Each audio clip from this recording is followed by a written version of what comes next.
Maksud perniagaan, kita ingat 3 kata kunci utama. Perniagaan merupakan aktiviti menjual, membeli barang dan perkhidmatan.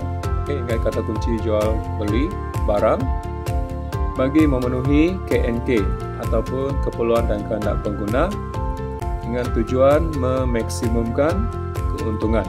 Kata kunci yang ketiga, memaksimumkan keuntungan. Baiklah pelajar, seterusnya mengapakah keuntungan itu sangat penting dalam sebuah perniagaan? Pernah ditanya dalam SPM 2019. Di sini sebagai 6 kepentingan. Sebenarnya boleh lebih daripada ini. Yang pertama sekali, sudah pasti semakin banyak untung, semakin baik image perniagaan. Yang kedua, semakin banyak untung, sudah pasti matlamat perniagaan tercapai ataupun halal tuju perniagaan.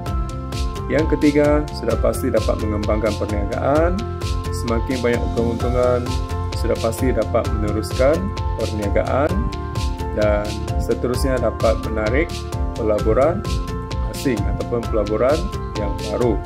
Dan seterusnya, perniagaan ini dapat memberikanlah sumbangan kepada masyarakat ataupun sosial.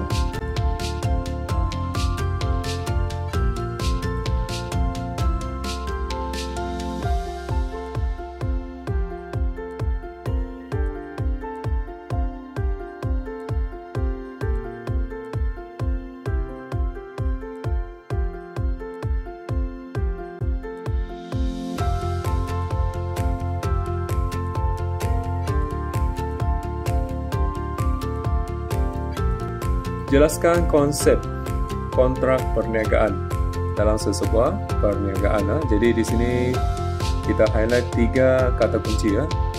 Jadi kata kunci yang pertama, dimeterai atau dipersetujui di antara 2 pihak ataupun mungkin lebih.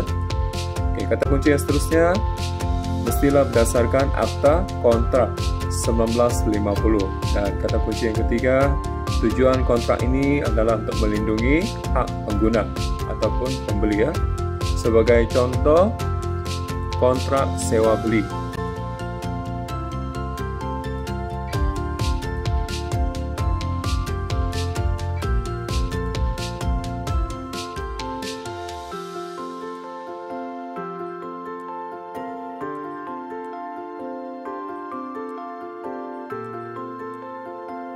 Jelaskan tujuan perniagaan, khasnya organisasi bermotifkan untung ataupun OBU. Sudah pasti tujuan yang paling penting perniagaan ialah menawarkan barang dan perkhidmatan. Kata kunci yang seterusnya, bagi memenuhi KNK pengguna atau masyarakat. Dan dalam organisasi bermotifkan untung ada melibatkan penjualan dan pengeluaran barang atau perkhidmatan. Kata kunci yang seterusnya, untuk memaksimumkan keuntungan. Jadi kita boleh bagi contoh yang sesuai di situ, perkhidmatan car wash ataupun contoh-contoh yang lainlah yang sesuai. Jelaskan tujuan atau matlamat perniagaan OBBU, organisasi bukan bermotifkan untung. Yang pertama-tama sekali sudah pasti menawarkan barang dan perkhidmatan. Seterusnya kata kunci yang kedua, untuk OBBU ini dia melibatkan diri dalam aktiviti kemasyarakatan. Kata kunci aktiviti kemasyarakatan.